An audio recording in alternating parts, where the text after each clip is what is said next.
جس دن آپ نے جدہ کی طرف جانا ہے یا مدینہ طیبہ کی طرف جانا ہے تو اپنے گھروں کے اندر غسل کریں، زیر ناف بغلوں کے بال صاف کرنے ہیں تو وہ کر لیں، ناخن تراشنے ہیں تو وہ کریں۔ اس کے بعد سامان اٹھا کر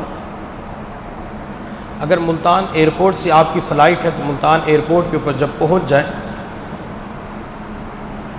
اگر آپ کی فلائٹ ملتان سے جدہ کی طرف ہے، جدہ سے آپ نے مکہ مکرمہ کی طرف جانا ہے تو ملتان ایئرپورٹ کے اوپر ہی احرام باندھ لیں۔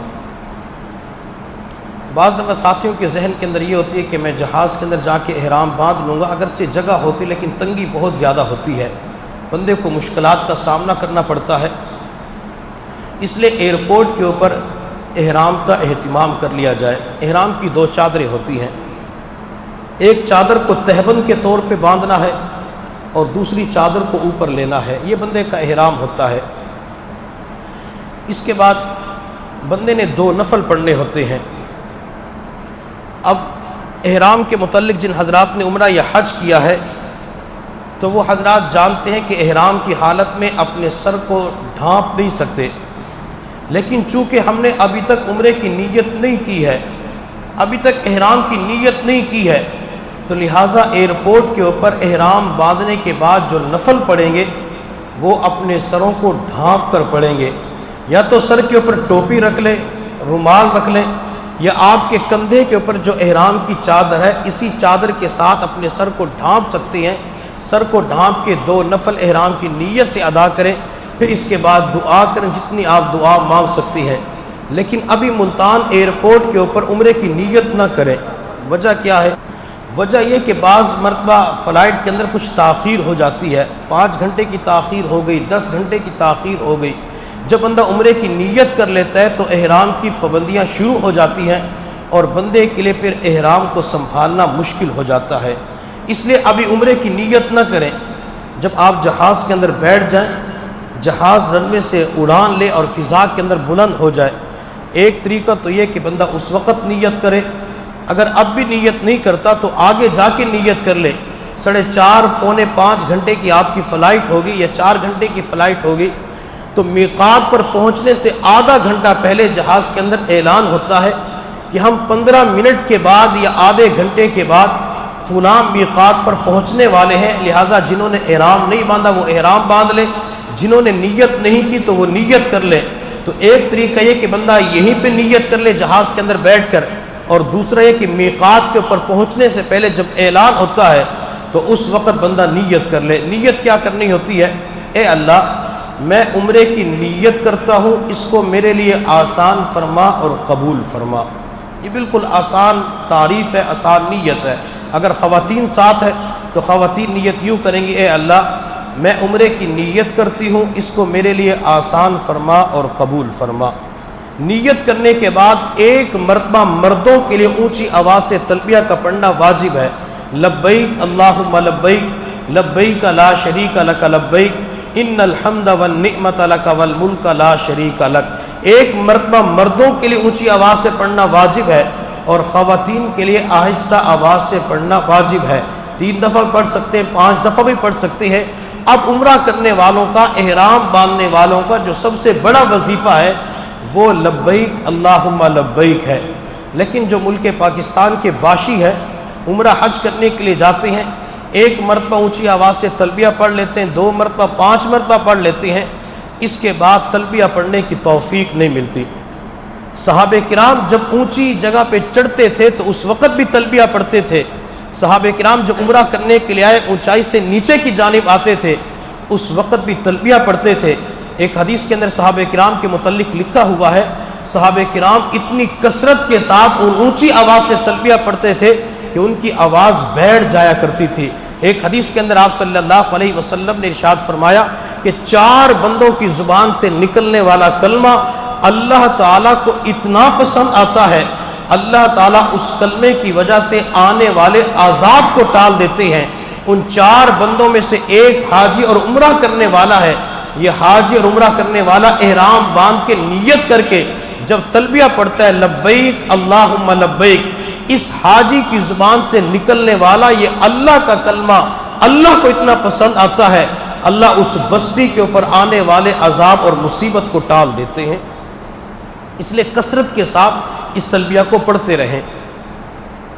احرام کی پابندیاں کیا ہوتی ہیں؟ سلے ہوئے کپڑے نہیں پہن سکتے، بالوں کو نہیں کاٹ سکتے، ناخن نہیں تراش سکتے، اسی طرح خوشبو والی صابن استعمال نہیں کر سکتے، پرفیوم استعمال نہیں کر سکتے، عطر استعمال نہیں کر سکتے، خوشبو والا ٹیشو ہے تو اسے استعمال نہیں کر سکتے۔ اگر بندے نے غسل کرنا ہے احرام کی حالت میں تو اپنے جسم کو زیادہ مل نہیں سکتا، اتنا زیادہ ملے کہ بندے کے بال ٹوٹنے شروع ہو جائیں تو شریعت اس کی بھی اجازت نہیں دیتی۔ اگر کوئی بندہ اپنے جسم کے بال اکھاڑ لیتا ہے، جسم کو ملتا ہے جس سے بال ٹوٹنا شروع ہو جاتی ہیں، تو بندے کے اوپر پھر صدقہ دینا واجب اور لازم ہو جاتا ہے۔ احرام کی جو پابندیاں ہیں، جو مسائل ہیں، وہ آپ مفتیان اعظام سے پوچھ لیں گے، وہ آپ کی رہنمائی کر دیں گے، ورنہ کتابوں کے اندر مل جائیں گے۔ میں صرف طریقے کی طرف آتا ہوں۔ جب آپ جدہ ایئرپورٹ کے اوپر پہنچ جائیں، وہاں سے تمام کام کاج سے فارغ ہو کر آپ حاجی کیمپ کے اندر تشریف لائیں گے تو وہاں پاکستانی بسیں کھڑی ہوتی ہیں۔ آپ سے پاسپورٹ اس وقت لے لیا جائے گا۔ بعض مرتبہ ہمارے جو پاکستانی ہوتے ہیں وہ پاسپورٹ نہیں دیتے، کہتے پاسپورٹ میں نے اپنے پاس رکھنا ہے۔ میں اپنا پاسپورٹ کیوں دوں؟ یہ ہماری مجبوری ہے کہ ہم نے پاسپورٹ انتظامیہ کے حوالے کرنا ہے۔ جب تک ہم مکہ مکرمہ مدینہ طیبہ کے اندر رہیں گے، ہمارا وہ پاسپورٹ پاکستانی گورنمنٹ کی جو انتظامیہ ہے ان کے پاس رہے گا۔ جب ہمیں وہ چھوڑنے کے لیے جدہ ایئرپورٹ پہ آتے ہیں تو اس وقت وہ پاسپورٹ واپس کر دیا جائے گا۔ ہم بعض مرتبہ پاسپورٹ کیوں رکھتے ہیں کہ ہم نے کسی اور شہر کے اندر جانا ہے تو وہاں کام آ جائے گا۔ تو اس کا مطلب تو یہ ہوا کہ بندہ حج کرنے کے لیے نہیں جا رہا، بلکہ بندہ تو سیر کے لیے جا رہا ہے، بندہ تو سیر و تفریح کے لیے جا رہا ہے۔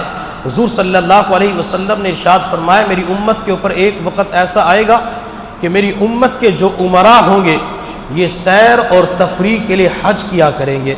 اور آج ہم دنیا کے اندر دیکھتے ہیں حضور صلی اللہ علیہ وسلم کی یہ پیشن گوئی پوری ہو چکی ہے۔ لوگ عمرے کا نام لیتے، حج کا نام لیتے ہیں، مکہ مکرمہ کے اندر مدینہ طیبہ کے اندر صرف چند ایام گزارتے ہیں، باقی سارا وقت سیر و تفریح کے اندر گزار دیتے ہیں۔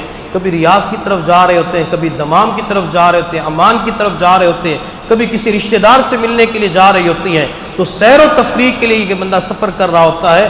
اگر بندے کے پاس پاسپورٹ ہوتے تو بندہ مختلف منصوبے بنا لیتا ہے، جب بندے کے پاس پاسپورٹ نہیں ہوتا تو دوسرے شہروں کے اندر جا نہیں سکتا۔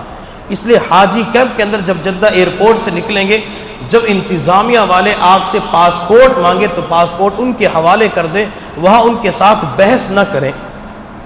آپ گاڑیوں کے اندر بیٹھ گئے، جب جدہ سے مکہ کی طرف جاتے ہیں تقریباً 3-4 گھنٹے لگ جاتے ہیں۔ عموماً جو سفر ہے وہ 70 کلومیٹر کا ہے، واپسی کے اندر 1 گھنٹے 1.5 گھنٹے کے اندر ایئرپورٹ پہنچا دیتی ہے، لیکن جب جاتے اس وقت زیادہ لگ جاتا ہے تو اس سے پریشان نہیں ہونا۔ حاجی کے اوپر جو مشقت سب سے زیادہ آتی ہے، یا تو انتظار کی مشقت ہوتی ہے یا سفر کی مشقت ہوتی ہے۔ یہ دو مشقتیں حاجی کے اوپر لازمی آتی ہیں، اس لیے سفر کی وجہ سے پریشان نہ ہو، کسی کے ساتھ لڑائی جھگڑا نہ کریں کہ آپ نے اتنا وقت لگا دی، ہم انتظار کر رہے ہیں۔ یہ اللہ ہی کی طرف سے بندے کے ساتھ سارے معاملات ہوتے ہیں، چونکہ ہم نے اس سفر کے اندر صبر بھی کرنا ہے، اور صبر کرنے والوں کے ساتھ کون ہوتا ہے؟ اللہ رب العزت نے فرمایا ان اللہ مع الصابرین، صبر کرنے والوں کے ساتھ اللہ ہوتے ہیں۔ جب آپ اپنی بلڈنگ کے اندر پہنچ جائیں، اپنا سامان وہاں رکھیں، ہوٹل والے آپ کو کارڈ دیں گے، کارڈ اپنے پاس رکھیں۔ آپ کے گروپ کے اندر اگر کوئی بوڑھا ہے یا بوڑھی خاتون ہے، سب سے پہلے ان کے پرس کے اندر، اس بوڑھے کی جیب کے اندر ہوٹل کا کارڈ ضرور ڈال دیں، چونکہ جب آپ پہلے دن عمرہ کرنے کے لیے جائیں گے تو بعض دفعہ عمرے کے دوران طواف کرتے ہوئے یا صفا مروہ کی سعی کرتے ہوئے ایک دوسرے سے بچھڑ جاتے ہیں، راستے کا پتہ نہیں چلتا۔ اگر اس بوڑھے کے پاس یا بوڑھی عورت کے پاس یا کسی خاتون کے پاس اپنے ہوٹل کا کارڈ ہوگا تو کسی کو کارڈ دکھا کر راستہ معلوم کر کے ہوٹل کے اندر آسانی سے پہنچ سکتی ہے۔ لیکن اگر اس کے پاس کارڈ نہ ہو، اسے ہوٹل کا نام تو یاد نہیں ہے، اسے یہ بھی نہیں پتا کہ میں نے عزیزیہ کے اندر جانا ہے، اجیاد کی طرف جانا ہے، کس طرف جانا ہے، تو لہٰذا وہاں پہنچتے ہی سب سے پہلے خواتین اور بوڑھوں کے حوالے، یا گروپ کے اندر کوئی ایسا بندہ ہے جو پڑھا لکھا نہیں ہے، بالکل ان پڑھ ہے، تو اس کو کارڈ پکڑا دے اور اس کے اوپر نمبر وغیرہ لکھ دیں تاکہ اس کے لیے واپس آنا آسان ہو جائے۔